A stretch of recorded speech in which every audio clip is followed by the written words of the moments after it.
माननीय सभापति महोदय, मांग संख्या 46 और 50 पे आपने और हमारे नेता ने मुझे बोलने का टाइम दिया, आपका बहुत बहुत धन्यवाद। मैं आपके माध्यम से माननीय कृषि मंत्री जी से निवेदन करूंगा कि कृषि विभाग में जो हम लोग विभाग सब्सिडी देता है उसकी हालत, वो सब्सिडी करीब 15 साल से लगातार दी जा रही है। तो 15 साल का जो समय था उस वक्त ईंट, बजरी, सीमेंट का भाव और आज के भाव में बहुत अंतर है। अगर किसानों को सही सब्सिडी देकर उनकी डिग्गियों का निर्माण करवाया जाए या उनको अन्यंतर जो कृषि संयंत्र है उन पे सब्सिडी बढ़ाई जाए तो ही उनको संपूर्ण लाभ मिल सकेगा। और मैं आपसे यह भी निवेदन करूंगा कि किसानों को जो निःशुल्क और सब्सिडी पे बीज दिया जा रहा है उसका समय भी बिजाई से पहले होना चाहिए, क्योंकि अक्सर देखा जाता है कि बिजाई का समय निकलता है तब वो वहाँ कोऑपरेटिव के विभाग में या अन्य संस्थाओं में बीज पहुँचता है, वो किसान तब तक बिजाई कर चुका होता है, उसको कोई फायदा नहीं मिलता।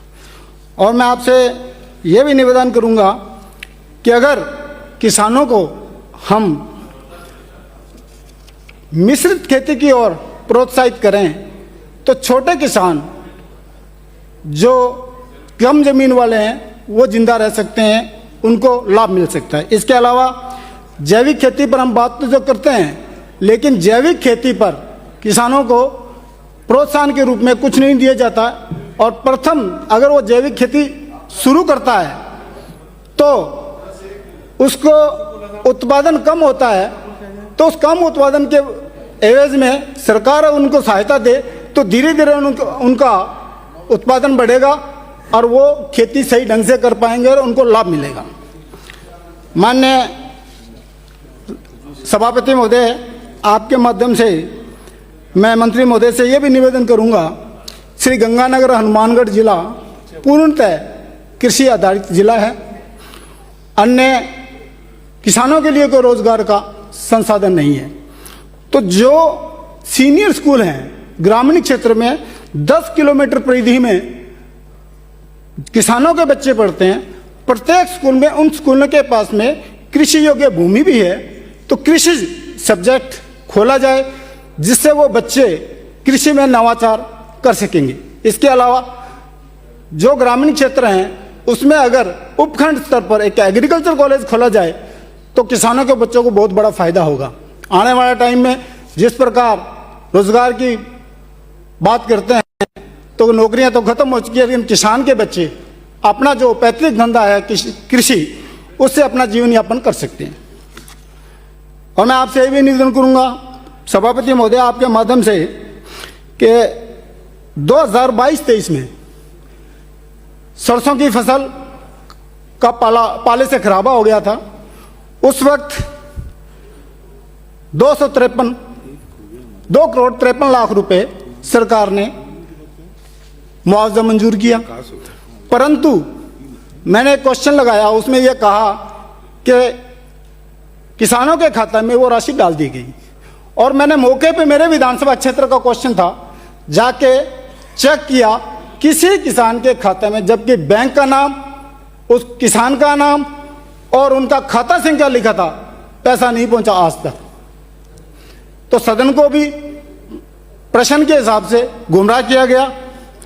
मैं आपको माननीय सभापति महोदय आपके माध्यम से कृषि मंत्री जी से यह निवेदन करूंगा कि किसानों के जो केसीसी के खाते हैं उनमें से बीमा पॉलिसी का पैसा काट लिया जाता है। और हमारे विशेषकर मेरे विधानसभा क्षेत्र में 50% किसानों का आज तक कोई बीमा नहीं मिला और वो किसानों का पैसा लगातार कट रहा है, तो उसकी भी जांच करवाई जाए।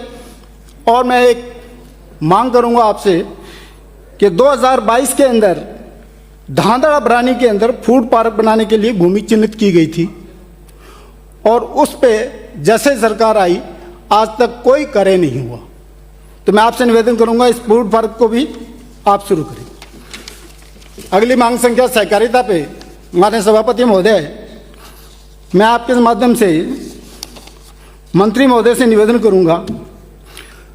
राजस्थान के अंदर हमारे मंत्री महोदय बहुत ईमानदार हैं, लेकिन अगर कोई भ्रष्ट डिपार्टमेंट है तो कोऑपरेटिव है। हर क्षेत्र के अंदर मैं आपको पहले भी कह चुका हूं, आप एसओजी से, सीबीआई से जांच करवा लें कि जो आप लोगों ने अभी पिछले दिनों गोदाम दिए 100 मैट्रिक टन के, 500 मैट्रिक टन के, प्रत्येक सहकारी समिति से 1 से 3 लाख रुपए तक लिए गए एडवांस में। अगर वो पैसा लेकर गोदाम दिए हैं, उसकी क्वालिटी क्या होगी आप देख सकते हैं, आप चेक करवाएं, उसकी जांच करवाएं। इसके अलावा गोपालन राशि हम लोगों ने, सरकार ने किसानों को दी, उसमें टोटल राशि जो ओवरड्यू खातों में डाल दी और किसानों को कुछ भी नहीं मिला। उसमें भी भ्रष्टाचार। जिस समिति ने पैसे दिए उसके खाते में पैसे डाले, जिन समितियों ने डिमांड की उसको कुछ नहीं किए दिया। और मैं आपसे सभापति महोदय, आपके माध्यम से यह भी मंत्री महोदय से निवेदन करूंगा कि सहकारी विभाग के बैंकों में कर्मचारियों की बहुत कमी है,